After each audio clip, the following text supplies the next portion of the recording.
We are making this episode an episode of happiness. It is the top 5 moments MSU football made us the happiest. We got friend of the program, Maddie May on. It's going to be a hoot and a half. Let's go. You are Locked On Spartans, your daily podcast on the Michigan State Spartans, part of the Locked On Podcast Network, your team every day.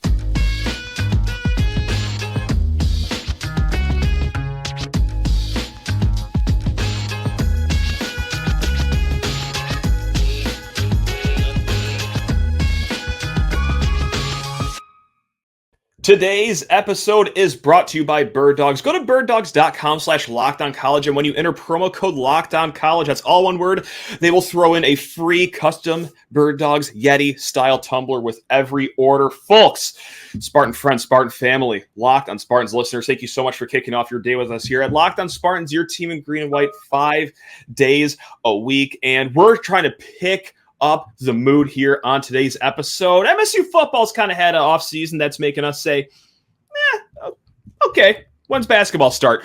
But you know what? When we are in need of a mood boost, I reach out to my friend and try to get him on the show. And then when he says no, I reach out to the second person on my list. That is Maddie May, friend of, I'm kidding, Maddie, I love having you on, man. You are the best. The vibes are always high with you. I love being a seat filler. So as long as you need content, I'm here to not shut up. We're here to celebrate MSU football the best way we can. I ate a pint of ice cream before this. I'm on a sugar high. I'm actually in Crunchies right now. If you can see, if you're watching on YouTube, yes, this is the real bar. And it's a great time. I just always have this kind of fuzzy border around me if you see me. It's the Maddie May glow is what we call it. Yes, if you're listening to the podcast, I love how you're perfectly positioned in that booth that you're in right now. And did you rent it out, or is it just really that empty right now at Crunchies where you're at right now? You know, it is 12:50. The lunch rush has died down almost immediately. Okay. Everything's literally at a standstill, including the hostess. If you look behind me, she is waiting. So if anyone wants to come in, everyone, I always get turned away because of their capacity after a football game. So this is the perfect time to come in, find your old favorite bucket, ask them to pull it down, and share with a couple of friends that don't use a ladle, just your hand. But that's life's ladle. The hand is life's ladle. That is all you need. Great. It's probably very confusing for everyone listening on the podcast right now. But yeah, right now on YouTube, Maddie May is sitting inside of a Crunchies. This is amazing. This isn't even an ad or a sponsor. We just love Crunchies that much. If you're a real Spartan fan and you're listening on a podcast, you can imagine exactly. Yes. You can smell it. Yeah, 100%. You can hear it. Yeah, you're ripping the pull tabs wherever you're listening to right now. Maddie, let's just get into it right now because, look, it's very happy to talk about. We're going to go back. We're just going to, open up a time capsule, but a very recent one. We're going to look back at each of our top 5 happiest moments with Michigan State football. Now, there are plenty of moments. We have plenty of honorable mentions as well. This is part of our top 5 Tuesday series. If you're listening to this on a Wednesday, that's probably very confusing, but on a technicality, we're recording on a Tuesday, so this falls into the top 5 Tuesday realm. So just wanted to get that out there. Maddie May, would you like to bat first here for top 5 happiest Michigan State football moments? I would love to. I also love how strictly you are adhering to the Locked On Spartan rules of you like that? Top 5 Tuesday. Yes. Did we want to go with honorable mentions first, or do we want to do that at the end? And let's do that at the end. Let's go through the top 5 pretty quick because my honorable mentions list is like 5 times length of the top 5. It seems like so. Yeah. Okay, so I think everyone will probably be able to guess a lot of the top 5, but yeah. My top 5, and this is maybe the curveball of it, is the 2020 Michigan game. So I did a few of these based not on just how high the mountain got, but also on the absolute change in terms of attitude, movement. And I will say I went into that 2020 game. I mean, it's COVID. I'm miserable. Yes. There's photos of me. I look like Tom Hanks when he just kept running. I had my beard was way out. I was wearing like blue blockers all the time. It was a very depressing look in robes. Went to a buddy's place, made breakfast. It was just like, I'm going to drink. I put $20 on the Spartans just for fun in a morbid gallows humor type of way. And that game happened. They never let up the lead. And my mood was just transformed. It was magical. Went to a Halloween party that night.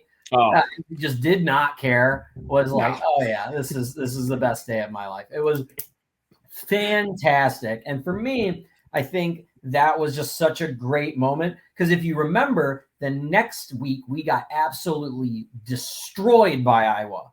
Annihilated. Yep. Annihilated. Not even fun. And people don't even remember how bad that game was, because they were still, I don't give a shit. And like, I remember sitting with a friend, we were laughing. We had a great time. Normally I'm screaming at a TV and something like that, or being like, turn it off. And I just watched it.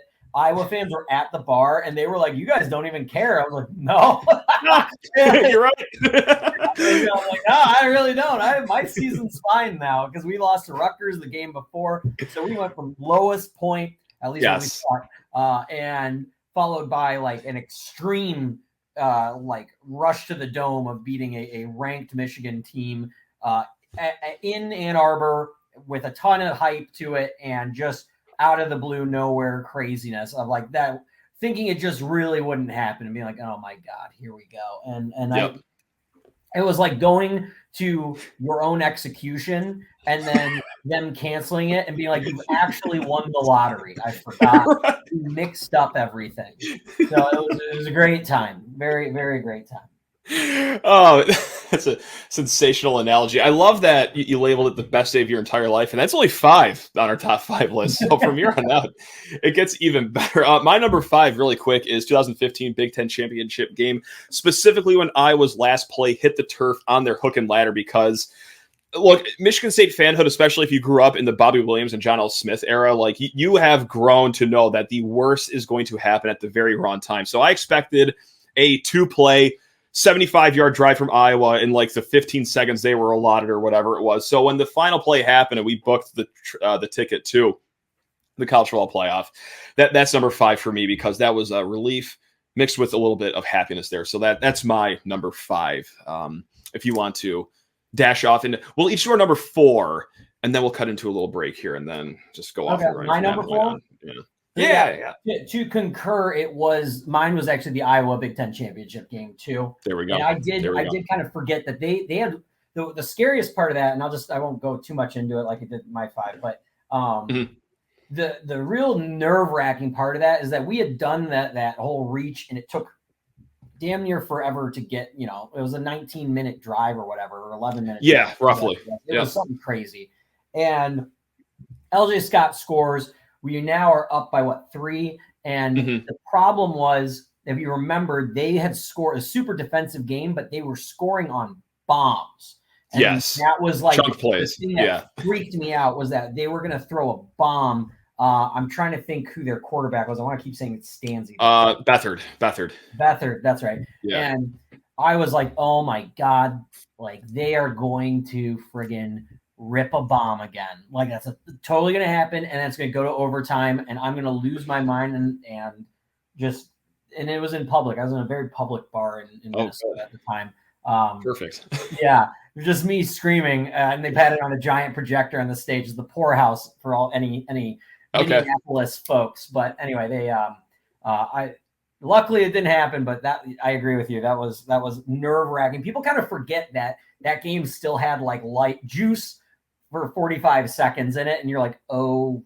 And that kind of seems to happen with a lot of the games. Like you kind of forget about that last minute that like, there was the winning play, but it wasn't the winning play until the time expired, and that time expiration can get a little intense. Hairy. Yeah. A little hairy. I just remember too, like there was like on that kickoff, kicking the ball off to Iowa when we were up 3 with less than a minute to go. For a split second, I saw a seam in the coverage that he could run up to, and I almost puked on my shoes at that very split second, but he was tackled less than a half second later. So my eyes were deceiving me. No, I did not. No, I was at my parents' house with a bunch of friends drinking 20% of the state of Michigan's beer allotment that game. It was That was a hard, slow morning the following day.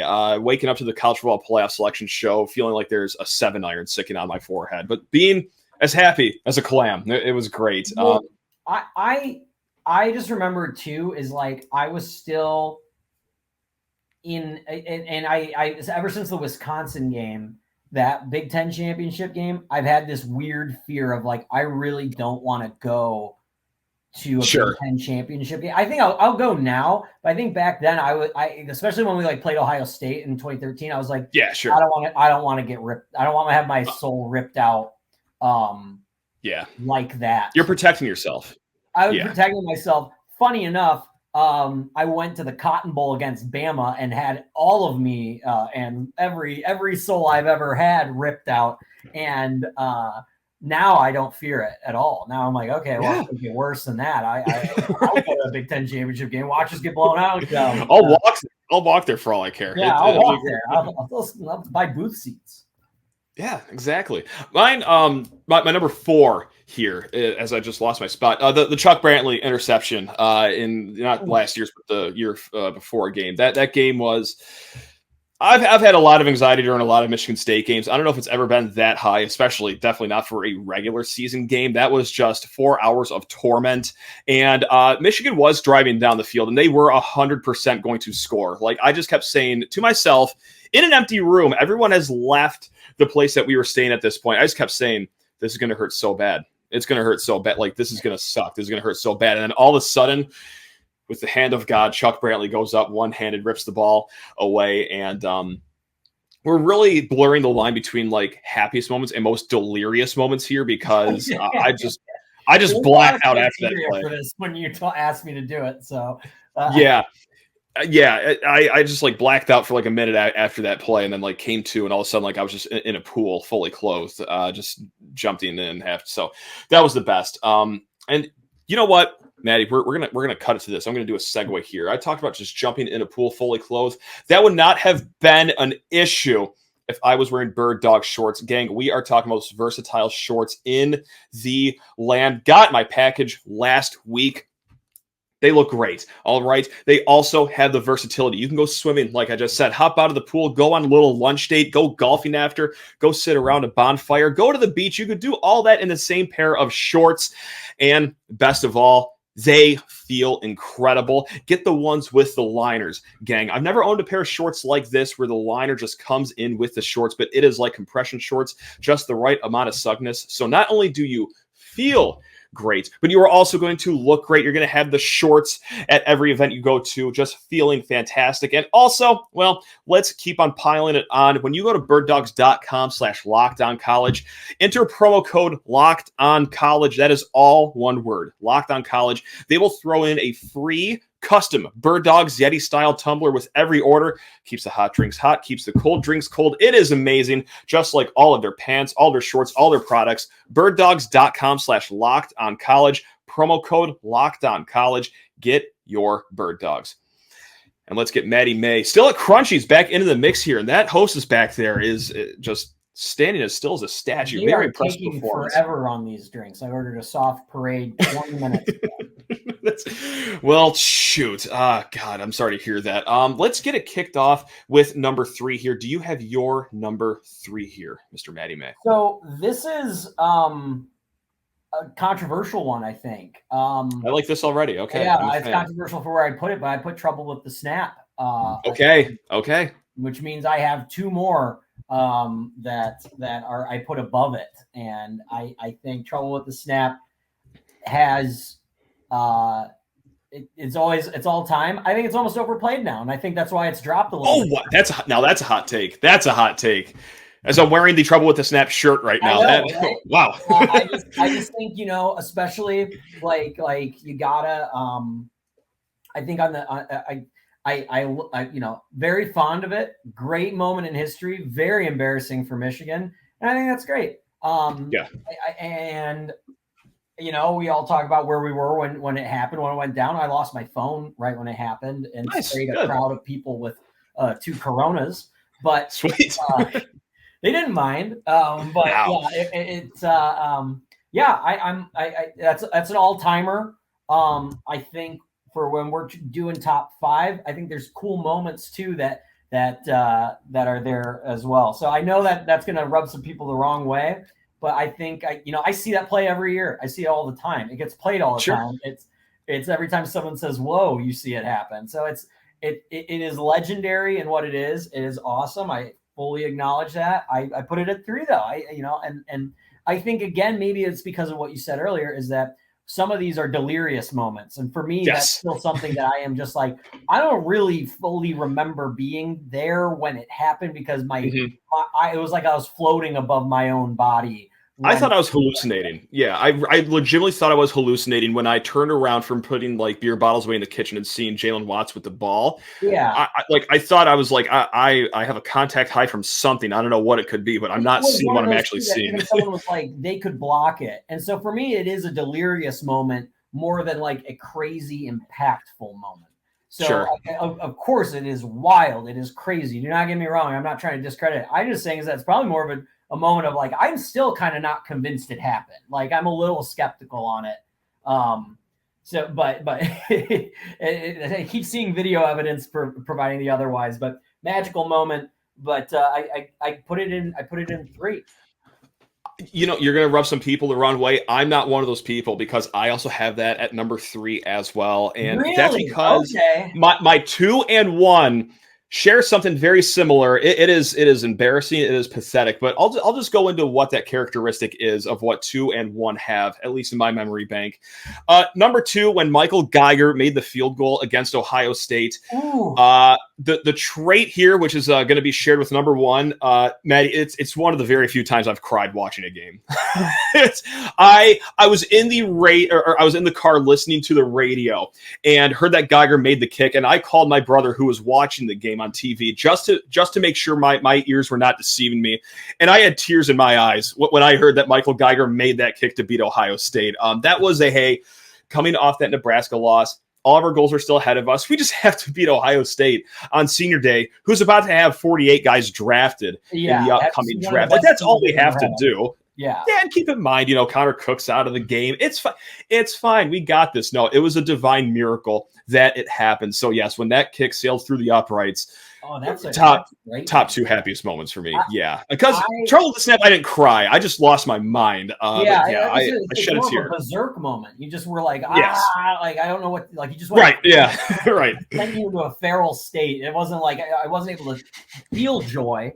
I was just only like the id was only going at that point. Right. So that's my number 2. Yep. Okay. I like that. So thank you. I actually had that one as an honorable mention, mainly because I was in Columbus for that game, and it should be higher, but so for those who don't know, I come from a family of Ohio State fans. I'm from Ohio. And I had always kind of been like, I'm always a little bit like, oh well, whatever, it's fine, it's the Buckeyes. That changed for me that game, because the Ohio State fans were so annoying and they were so uneducated about football. They didn't even like remember MSU beat them in the 2013 game. Like one of them, my father's age, was like, I was trying to talk to him and be chill with everyone, be like, these are my people. I was born in Columbus. I grew up in Columbus. So I'm talking to folks. Some of them didn't know the difference between Michigan and Michigan State, which is wild. But that's interesting to know. Wild. Yeah. I was like, they were students. They're like, we don't like Michigan. And I'm like, we're Michigan State. It's a different same thing. Dude. Hey, we kind of get along a little bit. And then another guy was like, hey, good luck with the game. This guy was my dad's age and was like, Michigan State's never really been an issue for Ohio State. And I was like, not recently. Literally an issue for you in the Big Ten championship. He's like, I'm not talking about basketball. I go, neither am I. Like, what? You old man. Oh, it was bananas. So that game has a sour taste of me. Like, we won and then went out to the bar and made everyone's life hell in full gear, but it was not out of like happiness. This was out of pure spite. So it's one of the more. If there was a top 5 spiteful of being a MSU fan, that's in there. I wasn't happy throughout that. When it happened, it was like a like it was not a state like woohoo. It was like, you monsters.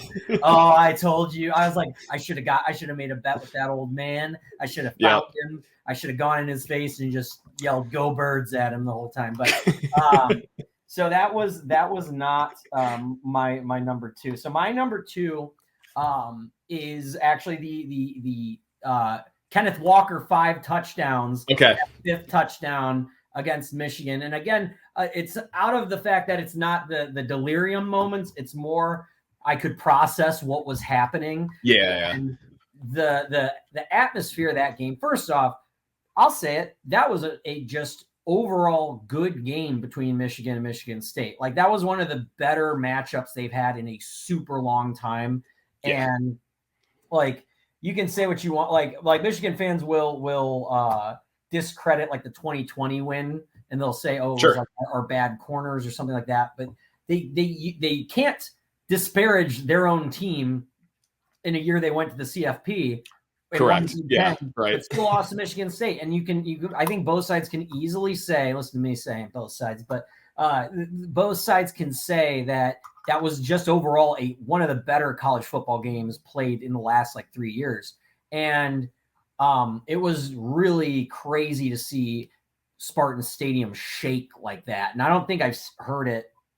That was what I described to people. Like, I have never heard that stadium that loud in a long, long time. And it was loud the whole time because that game was, we got down, but then as there was a comeback coming in the second half, it was crazy to just, that was electric. Yeah. And as it, and then, as it went down, and then Chuck calling game. Welcome back, by the way, Chuck.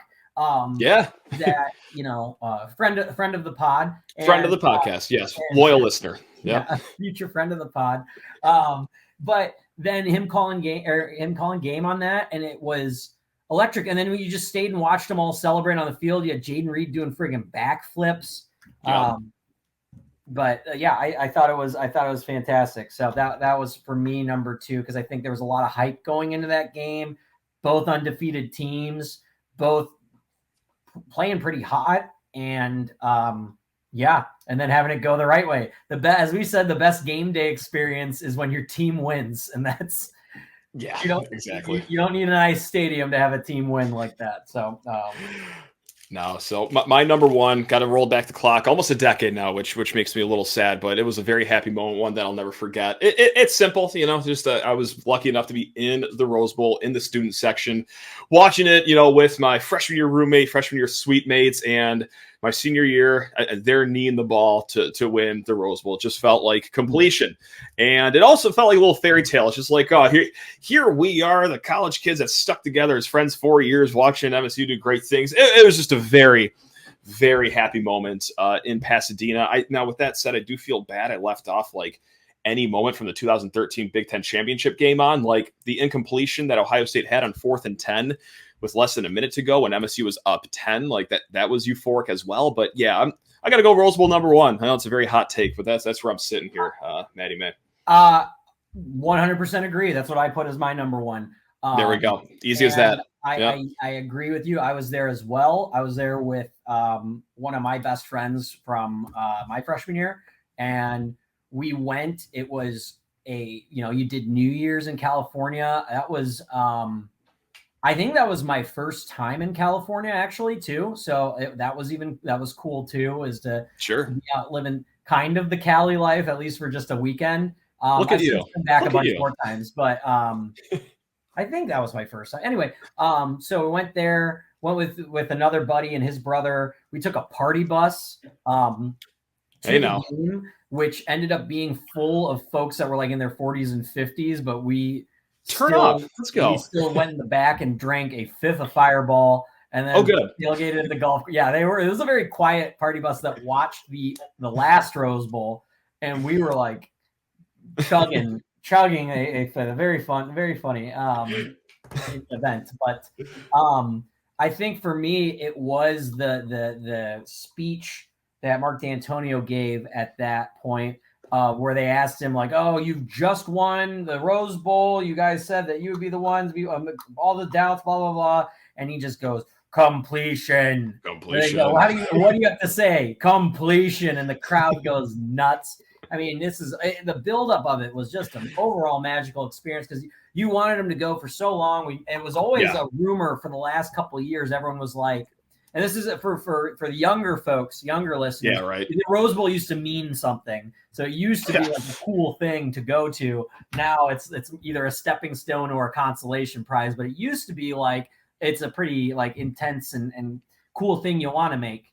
And the build up to it, I didn't go to the parade, but arriving and you know, I flew in from Detroit. I was living in Detroit at the time, and my plane was full of people decked out in green and white. We sang awesome. The whole plane sang the fight song. We landed. People were doing "Go Green, Go White" chants. You got off the plane. You got into downtown LA. It's flooded with people. I ran into so many people I hadn't even seen in like years, and would just run into them, and we'd all high five, talk about where we're sitting, and it was great because it had these ups and downs. Because then we went and. Everyone kept saying, I don't see any Stanford fans. It's so weird. Where are all the Stanford fans? And everyone kind of forgot that Stanford is in California. They were there living their lives, and they showed up. And then it was like you got to the game and you went, there's all the Stanford fans. Yes. Because when you travel, you're traveling for a game, you're usually bringing all your gear, which is a terrible mistake to make if you get blown out and then you have to wear it. It's when you buy new shirts. But they showed up, and then it was like, oh, whoa, wait a second. Did we just get ourselves into a situation? Did we just poke the bear? And that game was also a fantastic game, ups and downs. Connor Cook threw a pick six. There were times when you thought they were going to lose. And then they stuff them right at the end, a defensive play by a team that lived on its defense. And it was just overall magical. I mean, that game was just a top game that I still have a ticket somewhere. I packed it up. There you go. But yeah, Nice. But yeah, I completely agree. And I think for a little bit, I like when I really think of a happy moment, especially because you could even say like the Big Ten championship was great. But now over the historic timeline of MSU, it kind of leads right into a year of pain, a end of the year and a year of pain of the 2015 Big Ten championship. But the Rose Bowl, it ended the season, and you were like, hell yeah, what a season. What a great future for MSU. Connor Cook was only a sophomore at the time. Sure. And you were like, okay, here we go. In 2014, they were pretty good. They lost the defense kind of took a step back, but that offense was high flying. Clicking. Yeah. That was the best. Yeah. That was the best. I got a list of honorable mentions here, Maddie, that I'm just going to go through kind of somewhat sort of quick. We are running. I rambled, man. I told you I'm on that ice cream game. So. Rambling about great memories, though, like can't be upset about that. So, of course, Little Giants was left off, and then also beating Wisconsin right after, because that was a moment. It's like, oh yeah, hey, we're actually serious. Not only do we win these historic games, but we also chase it with another top 25 win without our head coach. Not too long after Wisconsin, the Rocket game. I can't believe that's left off the list, but there are that many happy moments. I want to go back to your COVID game, because specifically hearing Joel Klatt's voice in the fourth quarter of the COVID game, very happy moment.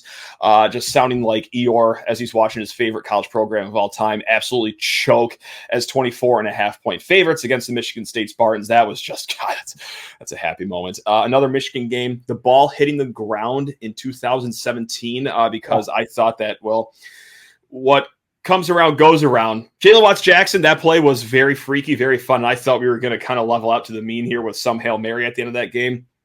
Didn't happen. Very happy. Also, 2017, the Penn State game, the 3.5-hour delay. If you were there, I was there as well. Like, it was just awesome that, you won that game, because you're not trying to be there for an 8-hour game and then walk away as losers, right, Maddie? that's what you want. I was on a wine tour for that game, and I thought I was going to miss it. And so they're like, it's delayed. And then I enjoyed a wine tour, got back to Chicago, watched the rest of it at a bar. I had a great time. It was like it was delayed just for me. I was like trying to watch it. We went to a new winery, and then I was like, oh crap, I'm gonna miss it. They don't have TVs at this one. And then they're like, it's delayed. And I was like, not so fast. Wow. It's like you had the Buffalo Wild Wings phone, just like extending games as long as possible. You think we'd win more games if I did? Yeah. K9's first touchdown against Northwestern. That also holds a special moment because, like, I was also at that game, and that was, of course, the first game with fans back in the seats. And it was also moments like, oh, yeah, this guy, at the very worst, is just going to be a pretty decent running back. This is pretty fun. Lost my mind there, turned around, started screaming at Northwestern fans. I did not play it cool whatsoever. I'm very ashamed of that moment. But I got in an argument I was next to the Northwestern student section, and I got in a yelling match with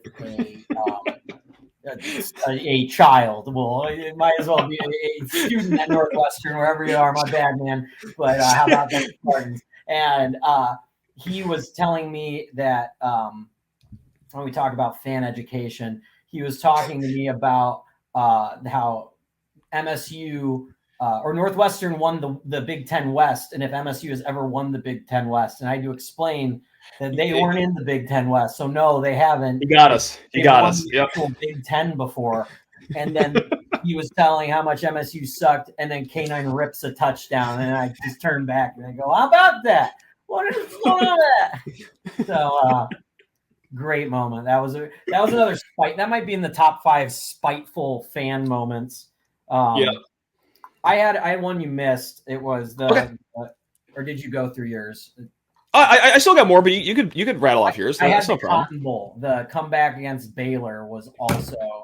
I completely forgot about God. I completely forgot about that. Jesus, that one's great. And I think again when I kind of talk about absolute changes in attitude as a fan, the 2017 overall victory against Michigan really was like the needed win, as I think Valeni put it way back in the day, where he goes, the program and the fan base needed this win because things have not been nice since the Bama game. And it was like, rocky. 2016 season, the only highlight of 2016 was almost beating Ohio State when really you knew they went for it for 2 because they wouldn't win in overtime.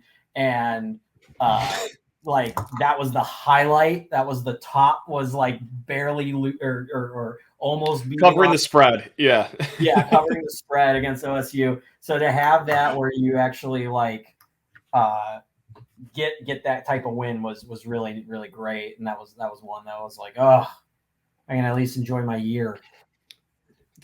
You know, I got one more happy one, and well, they're all happy, but I'll explain it a little bit here. There's this whole movement on Twitter, raid the woodshed in the 2021 game, the undefeated matchup between the Spartans and Wolverines, the K9 game, the Chuck Brantley game. You know what game I'm talking about.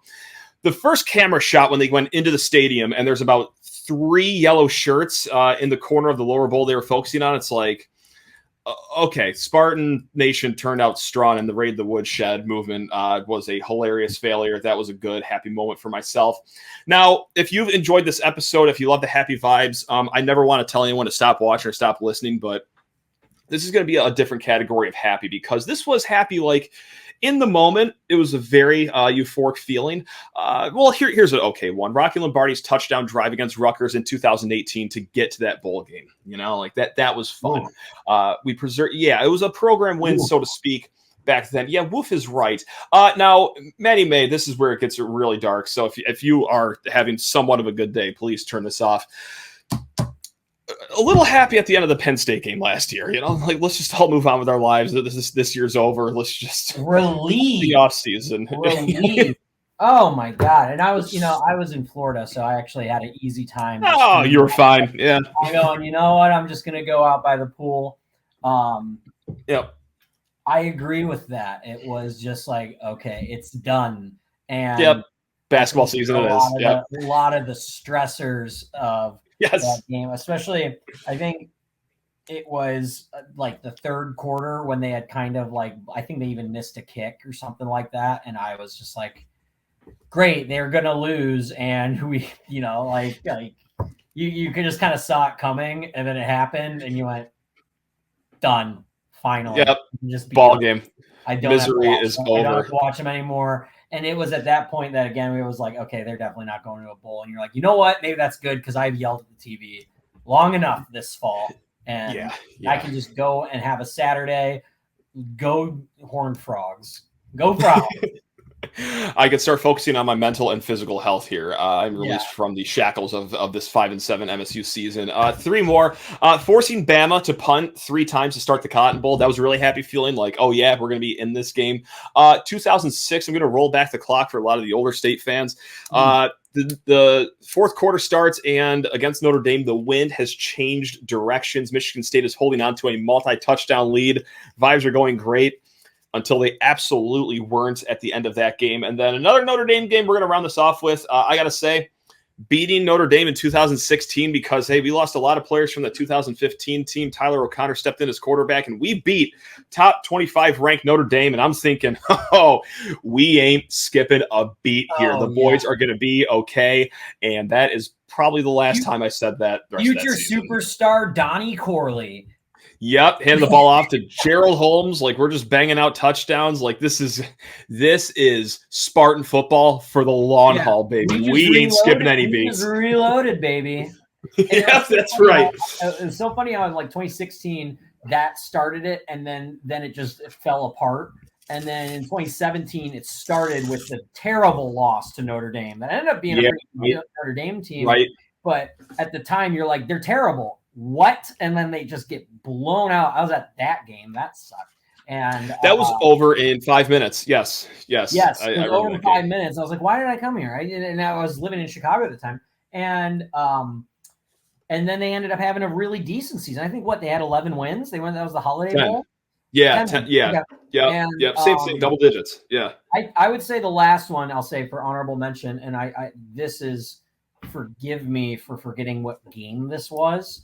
But the first game back in Spartan Stadium, and maybe it was a different game for everyone else, but post-COVID, the first game they let fans back was a very, very big moment for me. I'm trying to think when I went.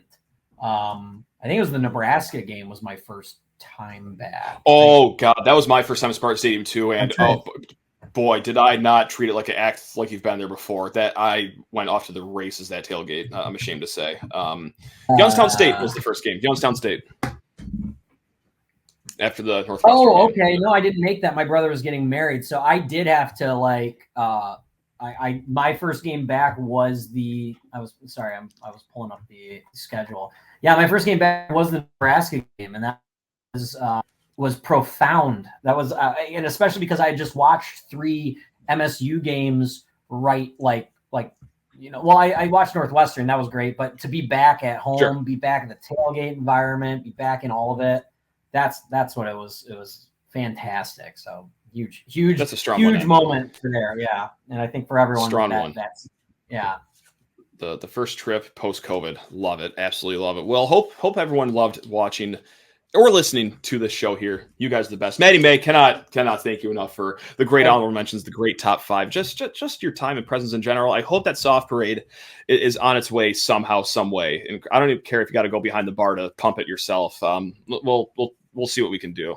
From what I hear, the taps are frozen, so. Oh, shoot. That's a shame. Well, once they thaw, I hope it comes to you as soon as possible. You're the best, Maddie May. You guys are the best, the watchers, the listeners. Love every single one of you. Go enjoy the rest of your day. Go green.